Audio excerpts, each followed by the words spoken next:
Alors, le secret professionnel n'est rien d'autre que l'un des piliers fondamentaux des professions juridiques, financières et comptables. Ce secret est garanti par la loi et assure la confiance indispensable entre le professionnel et son client. Parallèlement, le sort de la criminalité financière internationale a nécessité la mise en place d'un dispositif rigoureux de lutte contre le blanchiment des capitaux, le financement du terrorisme et la prolifération des armes de destruction massive. Alors, au cœur de ce dispositif se trouve l'obligation de vigilance et de déclaration de soupçons qui entre en tension directe avec le devoir traditionnel de confidentialité. Notre communication abordera dans un premier temps le cadre légal du secret professionnel et ses aménagements initiaux sous l'égide de l'acte uniforme relatif aux droits des sociétés du groupement d'intérêt économique, avant de présenter dans un second temps la primauté et les modalités opérationnelles de la lutte contre le blanchiment des capitaux, le financement du terrorisme et la prolifération des armes de destruction massive. Et à travers naturellement la loi uniforme en la matière qui concerne les 8 pays de l'UEMOA et la récente instruction de la BCAO qui s'y penche, ainsi que leurs implications plutôt pour les professionnels comptables libéraux. Alors, la problématique centrale de cette communication se résume comme suit. Comment le professionnel comptable libéral, entendez expert comptable et commissaire aux comptes, peuvent-ils concilier, d'accord, le respect strict du secret professionnel, qui est le socle de la confiance avec les clients, et les exigences croissantes du dispositif de lutte contre le blanchiment des capitaux, le financement du terrorisme et la prolifération des armes de destruction massive. J'aurais voulu que vous soyez au public président. Donc,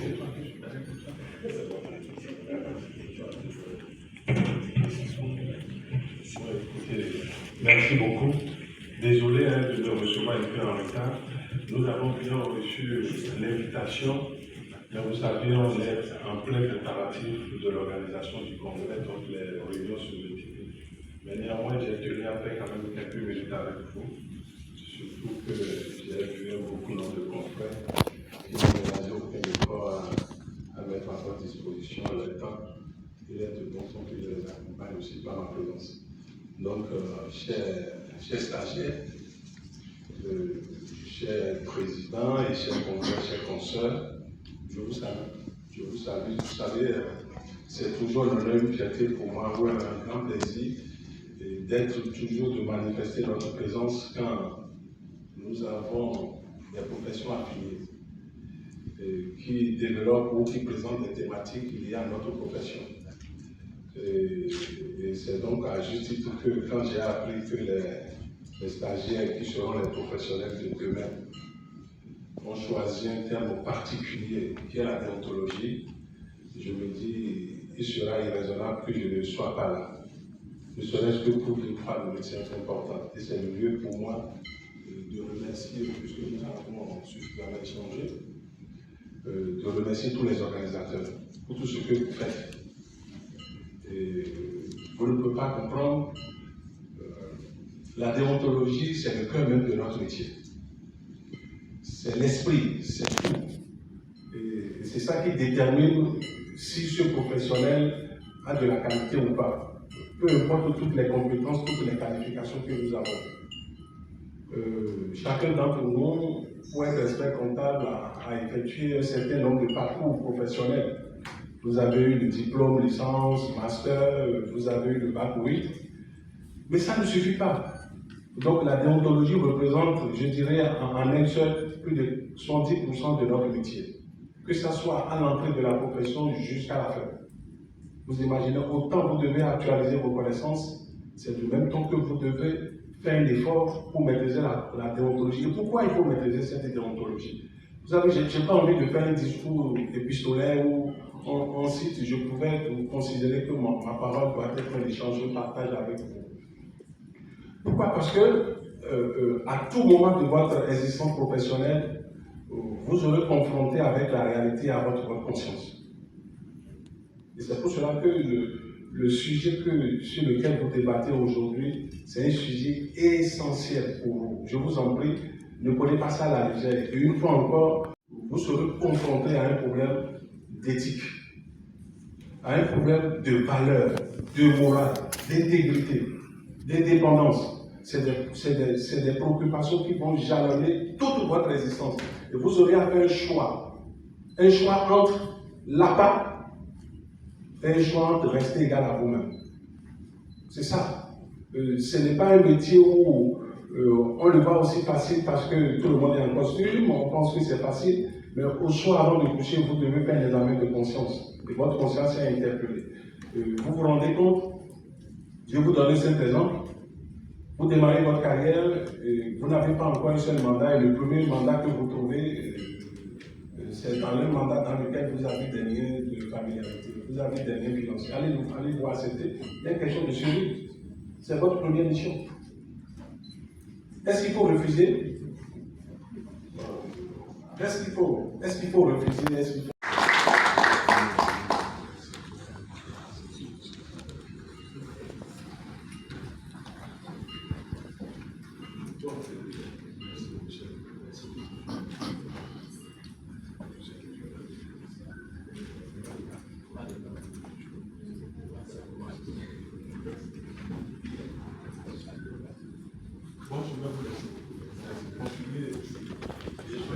À la situation probationnelle, pas d'accord le président pour... Essayer d'aller à la page suivante. En fait, ici, j'aurais changé avec du sujet de réflexion qui, moi, me nouvelle au fait et qui me permet au fait de réfléchir chaque fois. Beaucoup de processus à un niveau donné pour développer notre activité, enchaîner avec l'entrepreneuriat ou d'autres collectivités. C'est la raison pour laquelle je dis, si vous voulez une profession intellectuelle utile, respectée et offrant une bonne sécurité financière, devenez expert comptable. Mais si votre seul objectif est de devenir très riche, créer ou investir dans des entreprises, c'est très facile. La vie, c'est un choix. Vous êtes appelé à faire un choix. Si vous choisissez de venir dans le métier, vous devez respecter les règles de déontologie. Et là, on dit deux voies, deux instructions, deux ambitions, soit l'enrichissement rapide par l'entreprise, une carrière intellectuelle qui est respectée par l'expertise comptable. Vous êtes fier d'être expert comptable. Prochaine. Non, bien avant ça, je pense que oui. Oui, les deux réflexions, oui. Au niveau de la présentation, le sommet, la page suivante. Très bien, en introduction, vous avez laissé la présentation du sommet sur le sujet. Voilà. En introduction, j'ai essayé de caricaturer un peu ce qu'on appelle par expert comptable par procuration, expert comptable par conviction. Vous savez, par procuration des différentes par conviction. Je vais être expert comptable à tout prix. Est-ce que vous savez ce qui est derrière les responsabilités liées à ce monsieur? Non. C'est un métier dont vous devez être fier. Nous parlerons un peu de la tentation économique et le mécanisme progressif de pression. L'indépendance professionnelle, c'est l'ambition, par conviction. Par procuration, on dit généralement j'exerce parce que je peux exercer. Alors là, on se contente de signer les travaux réalisés par d'autres sans réelle implication. La question de l'exercice illégal, la complicité de l'exercice illégal de la profession. Exerce surtout parce qu'il détient le titre sans porter pleinement les valeurs. Vous détenez les titres, mais vous ne portez pas pleinement les valeurs avec conviction. Vous recherchez avant tout les avantages économiques ou le prestige de statut. Mais par conviction, j'exerce parce que je crois à la mission. Je le fais par conviction. Ça veut dire respect de l'indépendance et de l'intégrité, recherche de la qualité technique et du conseil, la volonté d'être utile aux clients dans le respect de la loi et de la déontologie, et enfin le courage de refuser des demandes contraires aux règles, même au prix du client. vous devez être en même de le faire. Comme on dit, c'est comme je le dis généralement, nous arrivons à atteindre nos objectifs par un processus. Quand vous y arrivez rapidement, vous tombez. Et là, on dit qu'on devient expert comptable par un diplôme, mais on le demeure par conviction. Le titre ouvre la porte. La conviction permet de résister aux pressions, de préserver son indépendance et d'honorer la confiance du public.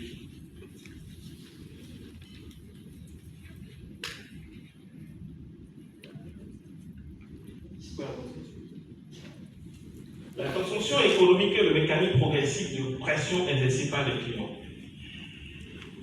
Et généralement, quand on est un jeune expert comptable, on vient de s'installer, on a des dilemmes en fait, qui se posent à nous.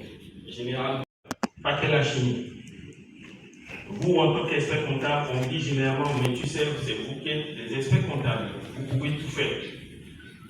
Et vous vous retrouvez au 45e étage, vous êtes le spécialiste, le pyromane, et puis vous essayez d'aider le client à améliorer les résultats.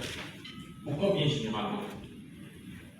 La validation des pièces douteuses, c'est tout comme si on parle des écritures, sans voir des pièces courantes en fait.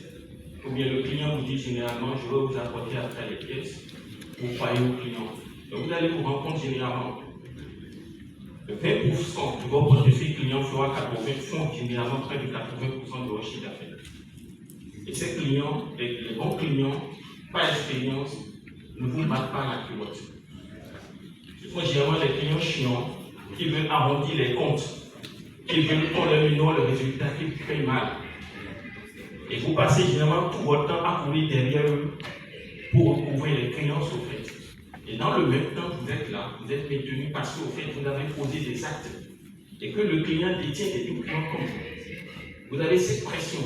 Et chaque fois qu'il exerce la pression parce que vous avez promis au départ l'aider, l'appuyer, voilà que vous avez passé des écritures, voilà que vous avez posé des actes. Au moment opportun, le client dira généralement c'est lui.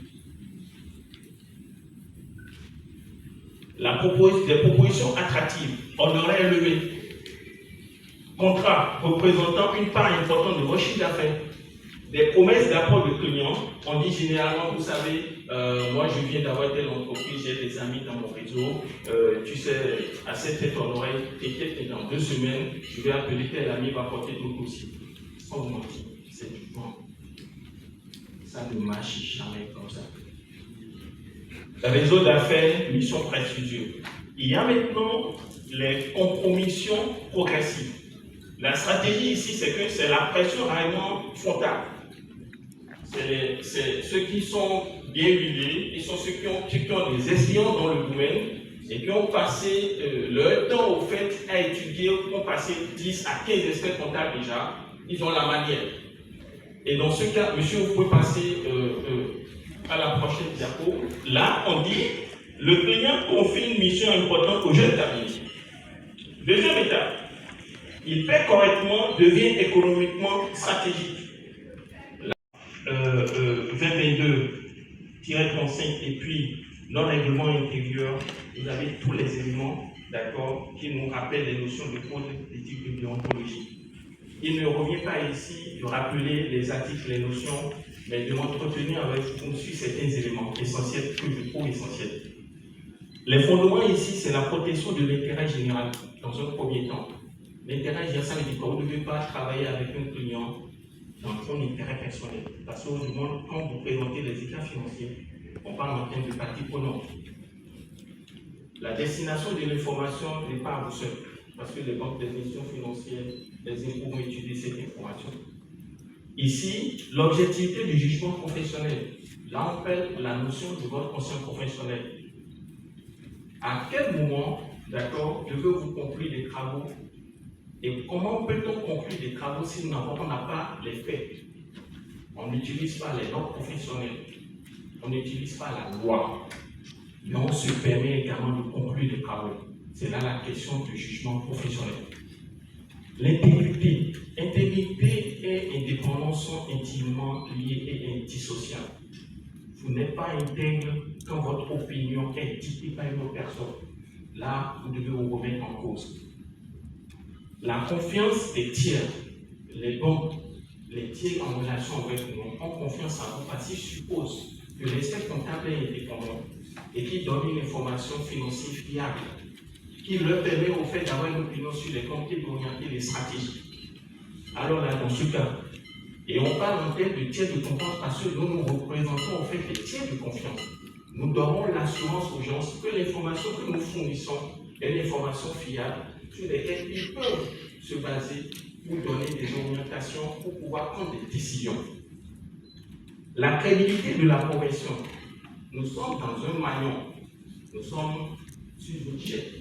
Quand il y a de faille quelque part, notre métier, notre profession perd en termes de crédibilité. On dit là après maintenant, c'est un expert comptable qui m'a fait ce job. Et là, on revient à la notion de respect des règles de déontologie. En termes de règles de déontologie, on nous rappelle généralement que quand vous rentrez dans une position où votre indépendance est compromise, bloquez un arrêt. Laissez tomber. Là, on dit l'expert comptable ne doit jamais subordonner son jugement professionnel aux intérêts particuliers de son client.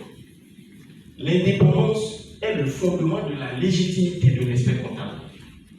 Elle garantit que son jugement est guidé par la loi, les normes professionnelles, l'intérêt général et non pas la volonté du client ou pas des intérêts personnels. Son indépendance, d'accord, sans indépendance, il n'y a ni objectivité, ni confiance, également, ni crédibilité professionnelle. Prochaine diapo, super. Nous allons parler un peu des contextes qui fragilisent généralement l'indépendance, en fait. La problématique peut être assurée par les marchés professionnels plus restreints, parce que nous savons très bien nos réalités ici. Il y a des réalités. La proximité personnelle avec certains dirigeants, les difficultés de recouvrement, le besoin rapide de rentabilité dès l'installation du cabinet, la forte concentration du portefeuille, la concurrence sur les honoraires, c'est également une qualité, mais nous, on va faire ce débat-là ici. Le poids économique de certaines entreprises dans votre portefeuille, quand une entreprise représente près de 80% de votre chiffre d'affaires, commencez par vous poser les questions. Parce que généralement, c'est très attrayant, c'est très doux. Et quand c'est très doux, il y a un problème derrière. Dans un environnement, les relations personnelles et les réseaux économiques sont déterminants. Savoir dire non peut avoir un coût commercial immédiat. Nous allons passer à la prochaine diapo. Les menaces, j'ai essayé d'énumérer ici quelques menaces qui pèsent sur l'indépendance du professionnel que nous sommes fait généralement. La menace d'intérêt personnel. Le client représente 40% du chiffre d'affaires du client. La menace d'intimidation. Si vous refusez la mission, moi je change de cabinet. Vous prenez votre calculatrice, vous demandez à vos collaborateurs, faites-moi le point de ce dossier. Wow. Si pas, qu'est-ce que vous devez. La menace de familiarité. Là, il ne faut jamais, je vous l'assure, ne prenez jamais l'émission de vos amis. Ne prenez jamais l'émission de vos parents. Ça, je vous l'assure. C'est pas facile.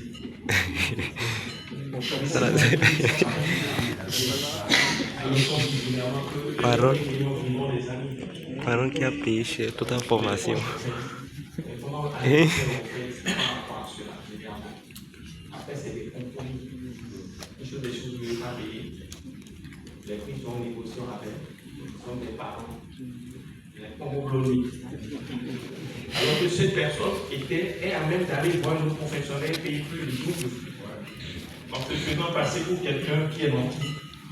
Mais par rapport à vous, il va négocier ça avec. Et quand il y a des difficultés, vous ne pouvez pas faire des lettres de recouvrement. D'accord, au risque de petite amitié. Du coup, qu'est-ce qu'on fait généralement? La mesure, ok, vous savez ce qu'on va faire, c'est facile. Moi, je vais te mettre en relation avec un autre confrère. Et je suis en train de rester derrière et d'orienter les travaux et de dire un peu. Au début, vous allez essayer de répondre au téléphone et tout, mais après, ils appellent vous décrocher, vous appelez le confrère pour savoir si le dossier est son. Une semaine après, vous lui dites, au fait, j'ai eu l'appel, mais j'ai déjà appelé en même temps le confrère. Il m'a dit que tout va bien.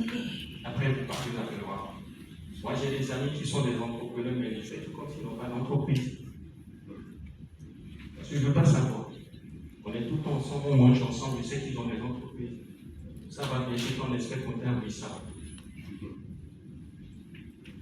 La menace d'auto-révision, généralement, on est commissaire, on essaie également de rester derrière, de prendre des mandats d'expertise frontale et tout, on essaie d'arrondir, ou bien généralement, on fait du chiffre, c'est un piège. Quand vous portez la cassette du commissaire, quand vous commencez à négocier des marchés dans l'entité, vous ne pouvez pas prendre certaines décisions. Comment voulez-vous prendre des marchés dans une entité ou des commissions de compte et après faire l'audit des marchés? Vous allez auditer vos marchés que vous avez dit pas le temps.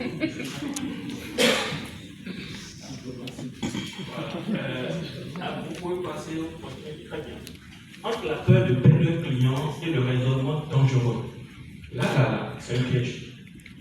Vous savez, ici, on dit que la peur de jeunes professionnels, perdre un client important, ne pas pouvoir payer les salaires, ne pas couvrir les chaînes fixes, ralentir le développement du cabinet, être perçu comme trop rigide, voir le client partir chez un concurrent conciliant, perdre l'accès en réseau d'affaires. Mais là, on se reconforte ici.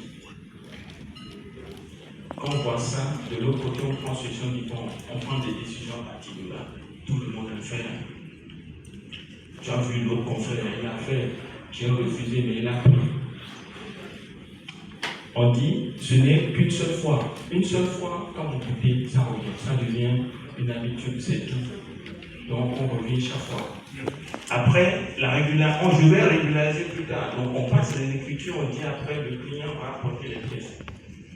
Le client, lorsque vous déposez l'état financier, va changer. Ça, c'est bien. Les contrats qui font les fichiers Excel bizarres. Ça nous confère automatiquement.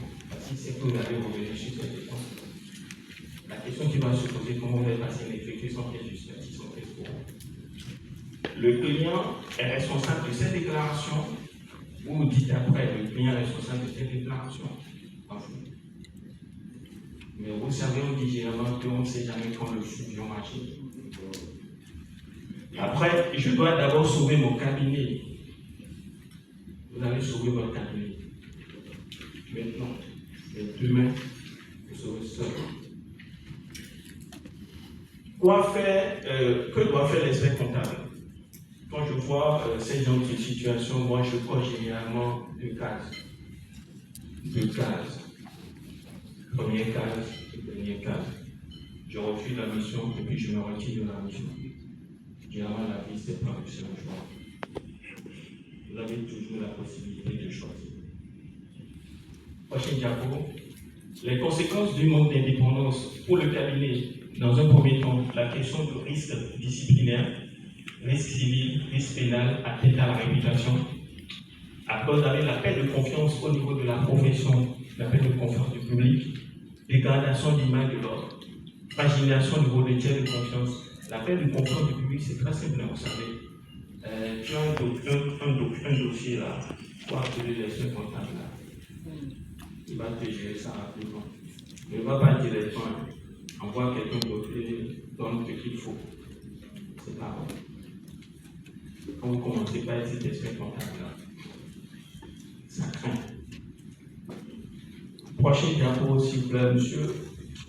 Moyen pratique de résister à la pression métier de maintenir son indépendance. Avant d'accepter la mission, vous avez ici, on connaît, généralement on rappelle les diligences à mettre en œuvre, les questions d'acceptation de la mission, l'origine, la lutte, la question du quai aussi, et tout, on essaie de le faire.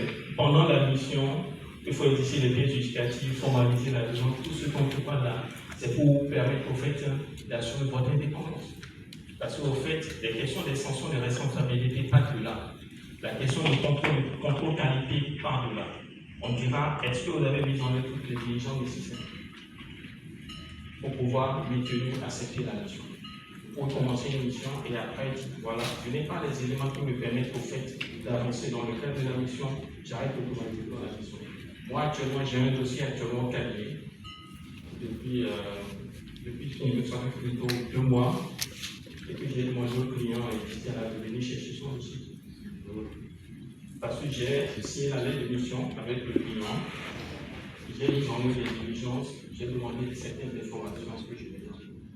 Et quand la mission commence par terminer, je demande au client de venir chercher son dossier. Faites travailler, ce n'est pas compliqué. On va vous traiter de tout. Mais il faudrait que quand vous rentrez chez vous, vous dormiez en paix.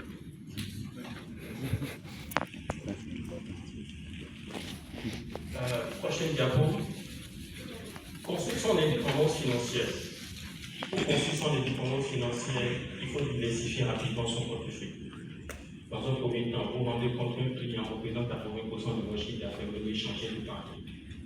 Vous devez faire tout pour ne plus dépendre de ce client. Ne pas sous-évaluer systématiquement les honoraires. Vous savez, les bons clients vous payent bien et ils n'ont pas le temps. Ce que je dis généralement, je préfère attester un état financier à 5 millions que d'attester 50 états financiers au sein de la finance.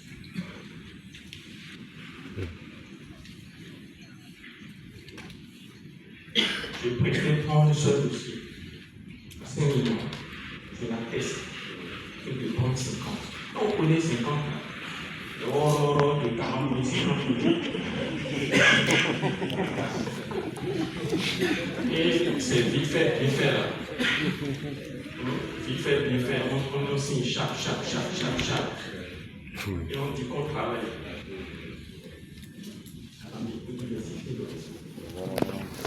Si on n'avait pas le temps, et généralement ces dossiers viennent à partir de 15 avril. Ça vient 15 avril, 20 avril par là. Vous restez au chômage et puis ça vient du monde. Dieu m'a envoyé un dossier, c'est fou. Vous voyez, c'est fou, vous voyez, vous êtes au boulot, votre épouse, non, je cherche à trouver des dossiers. C'est un bon client. Donc, vous envoie régulièrement, vous signez, vous signez. Qui est financé 50 000. Tu envoies un dossier. Il a pris le temps de mettre en œuvre cette diligence. Il a pris le temps de travailler sur ce dossier pour gagner cette on a parlé de facturer et recouvrer régulièrement, éviter qu'un seul client pèse trop sur votre chiffre d'affaires, constituer une trésorerie de sécurité, développer plusieurs catégories de missions, mettre en place une procédure d'acceptation des missions. Aucun client ne doit être indispensable de la suivi de votre cabinet. Le cabinet foncièrement fragile est facilement exposé à la fragilité déontologique. Un client important n'entraîne pas automatiquement la perte d'indépendance. Il crée plutôt une menace à analyser et à encadrer. Prochaine diapo. Perdre un client ou se perdre, vous avez toujours le poids. L'expert comptable n'est pas seulement un prestataire de service de celui qui le rémunère, il est également le professionnel réglementé, le garant de la qualité de l'information financière, un conseiller soumis à un devoir de probité, un acteur de la confiance économique, un représentant de l'image de la profession.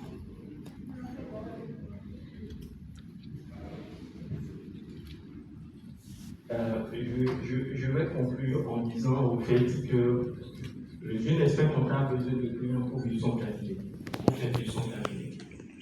Mais il a besoin de son intégrité pour construire durablement sa carrière. La suivi d'un cabinet dépend de ses clients, sa pérennité dépend de son indépendance. Et la dernière page de ma présentation, merci. Je ne suis pas parfait, je suis expert comptable, c'est presque pareil. Oui, la seule poété.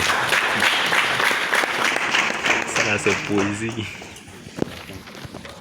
Voilà, ça donne envie de reprendre les études, hein, mais je suis déjà assez vieux pour ce chemin. C'est très intéressant. Hein. que le silence, l'assiduité, ça restera bon. Voilà, Microsoft a envoyé copilote et aujourd'hui c'est devenu un outil de travail important. La problématique qui est la nôtre, c'est est-ce qu'on peut exercer la profession en évitant l'intelligence artificielle? La réponse est non. On ne le peut pas. Mais est-ce qu'il faut l'utiliser les yeux fermés? La réponse est non. Lui, il voit rien. Parce que la déontologie ne s'arrête pas lorsque vous montez sur les réseaux sociaux. Lorsque vous utilisez l'IA, quel comportement adopter pour ne pas mettre en danger les données confidentielles du client? C'est ce qui nous réunit ce soir. Nous allons essayer d'explorer les diapos ensemble.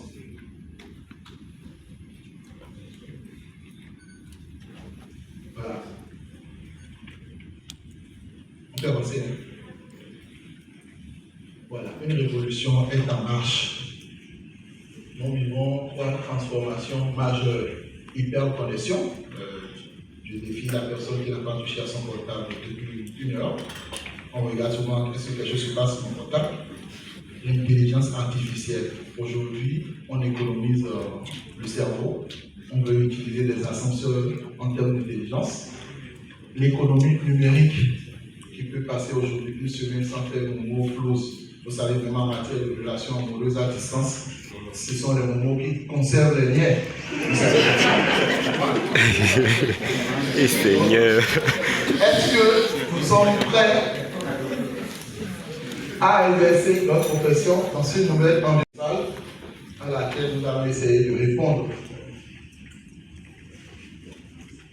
Voilà. Quel est le nouveau visage de l'expert comptable avec ces transformations majeures? Au-delà des chiffres, l'expert comptable devient un conseiller stratégique. Le client ne veut plus que vous lui dites seulement quel compte utiliser. Il veut que vous apportez une valeur ajoutée. Lorsque c'est seulement vous passer les écritures, il estime que vous ne lui apportez rien. Créateur de confiance, rassurer le client et l'orienter dans ses choix et dans ses prises de décision. Communicant, on ne veut plus l'expert comptable qui vient seulement à l'approche du dépôt des états financiers. On veut un partenaire avec qui on peut discuter des problématiques de gestion courante dans son entreprise. Un gestionnaire des risques. Vous n'êtes pas un professionnel qui fuit les difficultés, mais vous arrivez à les affronter en proposant aux clients des solutions qui sont intéressantes et qui vous permettent d'optimiser la performance. Utilisateur responsable de l'intelligence artificielle. Cette précision est de taille. On va revenir là-dessus tout à l'heure dans des diapos qui vont suivre. Les réseaux sociaux, une opportunité.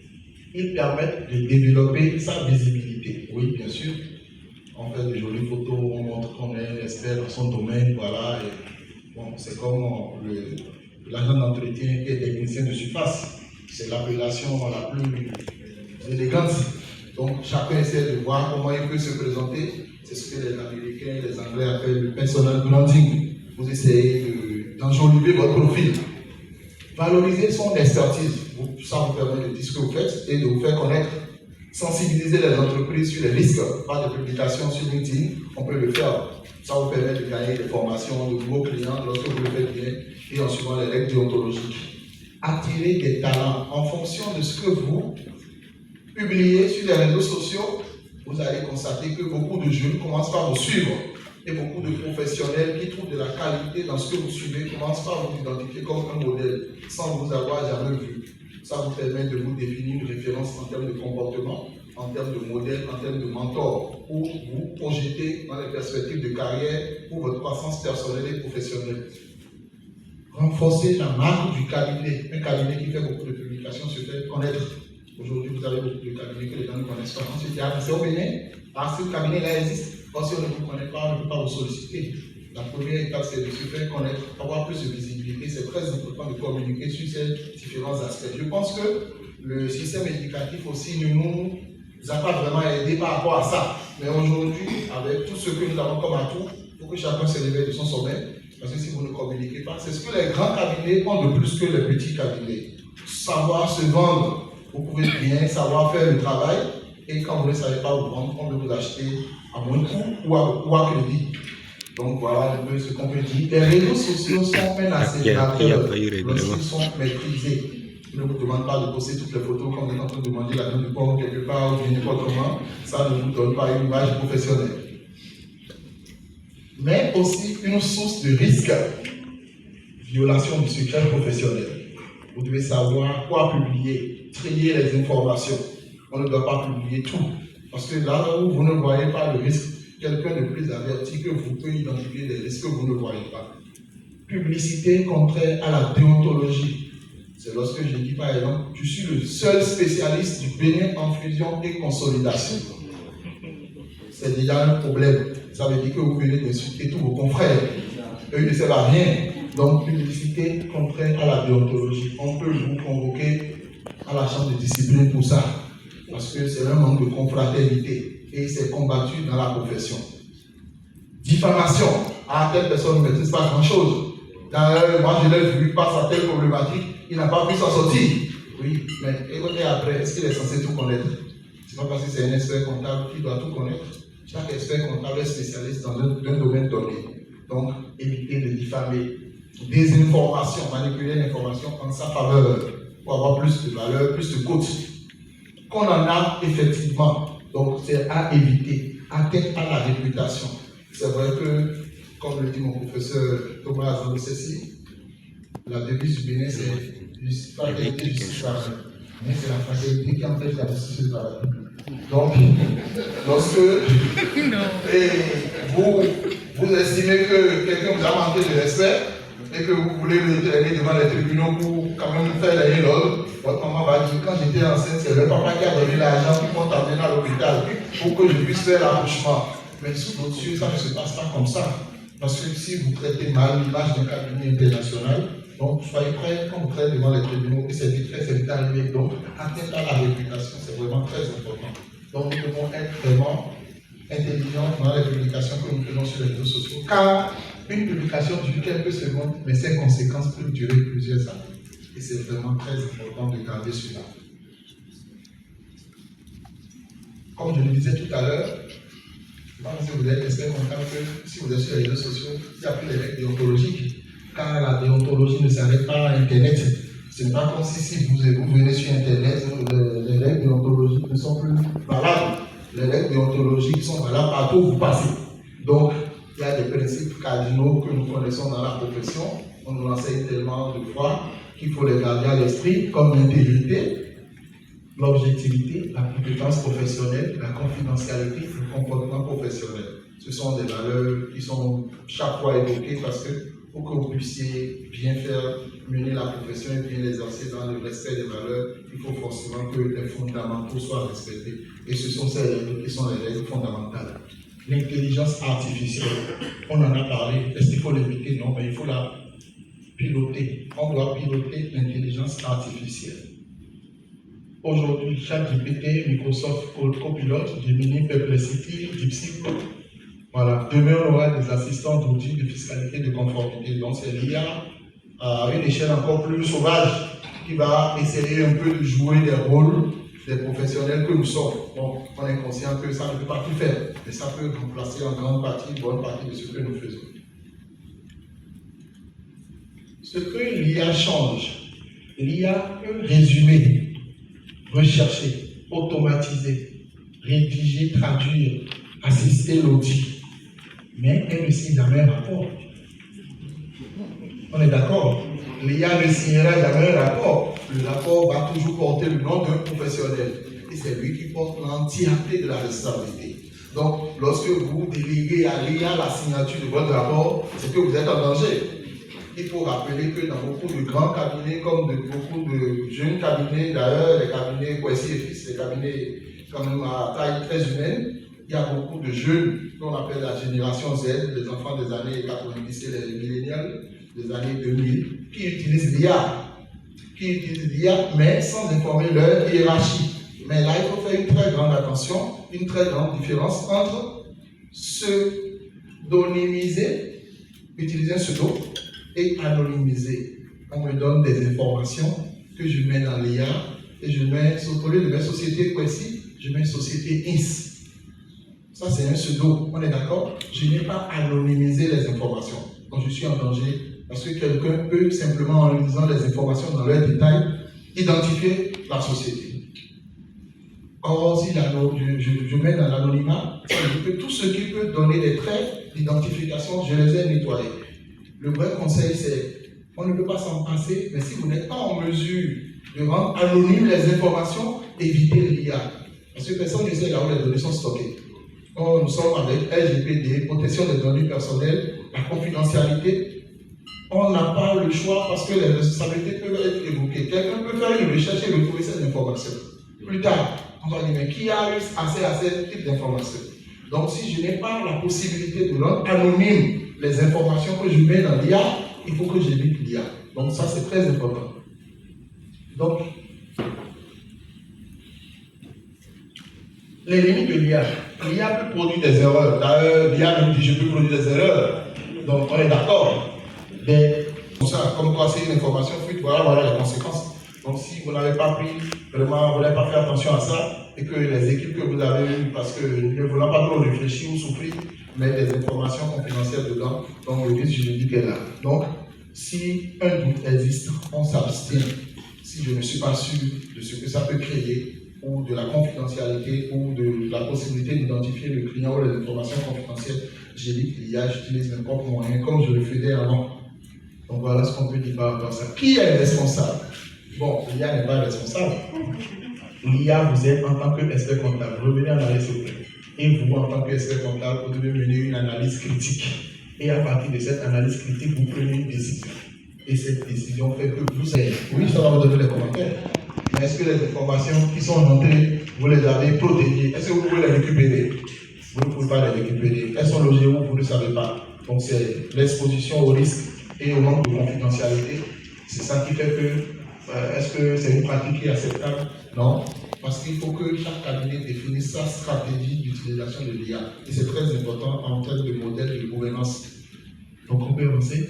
Bonne pratique, toujours vérifier les réponses, anonymiser les données. On a dit que c'est différent de pseudonymiser en remplaçant juste le nom de la société. Hein. Protéger les informations, former les équipes, mettre en place une politique IA. C'est important de le faire aujourd'hui. Les 10 commandements de l'expert comptable à l'ère de l'IA. 1. Préserver le secret professionnel. 2. Vérifier chaque réponse. 3. Garder son esprit critique. 4. Respecter la déontologie. 5. Former ses collaborateurs. 6. Sécuriser les données. 7. Utiliser les réseaux sociaux avec professionnalisme. Probablement pas l'expert comptable. En revanche, les experts comptables qui maîtrisent l'IA en placeront ceux qui ne la maîtrisent pas. Et enfin, dernière diapo. Message clé, la confiance demeure le principal actif de notre profession. Si le client perd confiance en vous, c'est fini. Il va vous remplacer.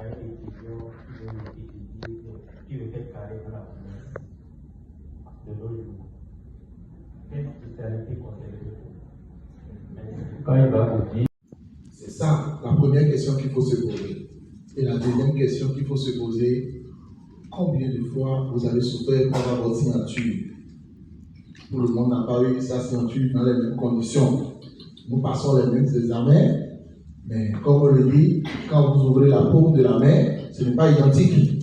Il y a des gens à qui on a tout payé, il y a des gens qui ont galéré pour avoir leur diplôme. C'est votre parchemin. Le client qui peut disparaître du jour au lendemain, si vous êtes prêt à sacrifier votre carrière pour le soutenir, c'est à vous d'apprécier. Moi, j'ai restitué les 100 000 et je ne m'occupe pas de ce dossier.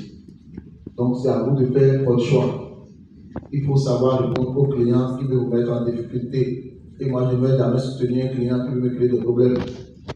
N'oubliez pas, le client a besoin de vous de façon ponctuelle. Vous, votre vie, ça continue. Et c'est votre profession. Et la confiance, quand elle est perdue, on ne la récupère plus jamais. Donc, il ne faut pas que pour une petite somme, le client compromette 8 ans ou 10 ans de votre parcours. C'est des sacrifices. Ceux qui ont souffert pour avoir les diplômes, savent de quoi je parle. Hein? Monter dans l'escalier roulant, aller au 6e étage à Paris, avec les valises, c'est pas la même chose. On s'est revu de bizarre. Moi, j'ai connu un test positif Covid. J'ai connu l'annulation de l'examen. j'ai connu visa difficile avec test positif à la Covid et j'ai connu refus de visa. Et les années à lieu pendant tout ce temps-là. Donc, si un client va te donner 100 000 pour que tu puisses oublier tout ça, bon, c'est pas le devoir. Bon, en dehors de ça, quelqu'un a parlé de faire une formation en finance. Je pense que c'est à vous de voir ce que vous aimez. Et il faut, quand on est étudiant, il faut s'inscrire sur LinkedIn, qui est le plus grand réseau professionnel. Vous likez les publications des professionnels, vous les suivez, et au fur et à mesure, quand vous le faites pendant 1 mois, même 2 mois, vous allez commencer par voir qu'il y a des profils qui vous intéressent et des gens à qui vous avez envie de ressembler. C'est là que vous rédigez ce qu'on appelle un projet professionnel et personnel et vous définissez votre vie selon des étapes. Vous identifiez un mentor dont vous vous rapprochez et à qui vous avez envie de ressembler. Quand vous faites ces 2 grands exercices, je suis sûr que vous allez trouver votre chemin et c'est vraiment très important par rapport aux rêves que vous nourrissez, par rapport à votre profil et les aspirations que vous ressentez que vous pouvez couvrir. Est-ce qu'on peut tout publier sur publicité? Oui, on peut publier, mais publicité chez nous c'est interdit. L'expert en communication là, il a bien précisé c'est un bâtiment. Vous pouvez, si vous voulez faire après cette émission, vous pouvez dire nous avons eu l'honneur, l'honneur de former avec la collaboration du client. Il ne faut pas qu'il découvre ça sur les réseaux sociaux. Là, vous avez reçu son autorisation et ça vous permet d'attirer des gens qui ont reçu la même formation. Mais les publicités comme nos prix sont ceci, cela, c'est interdit chez nous. Nous parlons de marketing. Le marketing est possible. Il faut savoir comment définir votre politique de marketing. La publicité, elle est interdite. Et il faut savoir comment faire votre communication. Je suis un cabinet, je peux envoyer mon dossier pour faire demande d'agrément.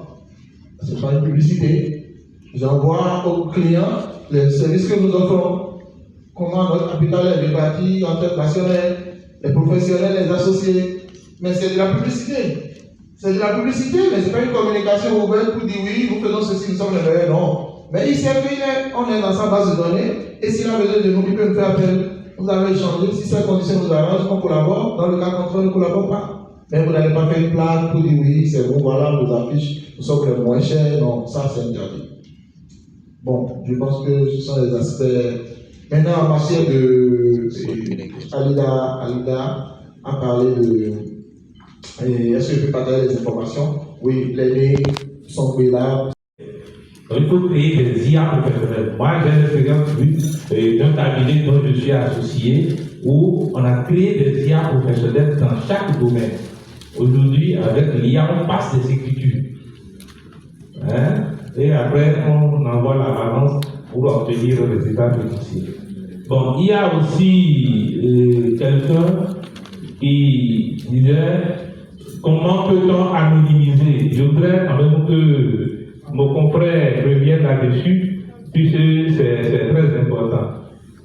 Je pense que quelles sont les dispositions? Bon, la sécurité, c'est ça. Quelles sont les dispositions qui sont prises par l'ordre pour limiter les dégâts de l'IA? Bon, ce n'est pas l'ordre, c'est d'abord les cabinets. C'est d'abord les cabinets. Maintenant, les ordres nationaux des experts comptables, chaque fois aux différents congrès aujourd'hui, j'étais au congrès de l'IA, mais on a parlé de l'IA. Je suis sûr qu'au congrès d'octobre au Bénin, ici, on va parler encore de l'IA et comment il faut faire pour limiter les dégâts, parce qu'il y a des cabinets internationaux qui ont été déjà sanctionnés pour cela. Je ne veux pas citer de nom ici. Je vous remercie. Ok, donc M. Kouassi. Merci beaucoup. L'IA, limiter l'accès à l'IA, c'est impossible. Il faut qu'on se dise la vérité. Aujourd'hui, on ne peut plus éviter l'IA. Il faut définir les stratégies IA qui sont responsables. Par rapport à la question, c'est quoi anonymiser, voilà. On a dit d'éviter de mettre des pseudos. Je suis une société et dans ma comptabilité, je mets fournisseur Esaïe Foucault, je mets fournisseur Lee Tormont, fournisseur Bérénice, fournisseur Michel Tossa, fournisseur Sombre Evariste. Quelqu'un qui me connaît sait que c'est moi. Même si en haut, on met société INS là, il dit mais qui est celui-là, qui est proche de tout cela? Il peut identifier la société. Ça là, c'est pas anonymisé. Anonymisé, c'est là où il y a les torrents, je peux mettre LP.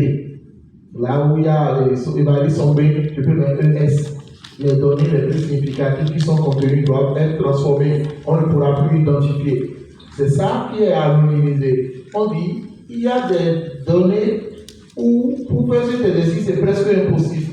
Il faut s'abstenir, il faut laisser qu'il y a. Parce que si vous le faites et que vous vous exposez à des risques juridiques importants que vous ne maîtrisez pas aujourd'hui, vous ne savez pas quand est-ce que ça va tomber. Mais si je peux le faire et anonymiser, enlever tout et remplacer par des initiales, tout ça, je peux le faire. C'est ce qu'on essaie de dire. Donc, pour finir, je dirais que la personne qui veut limiter la CIA, bon, c'est déjà perdu. Parce que nous sommes à l'ère de la génération Z, les millénials, qui ne connaissent que le numérique.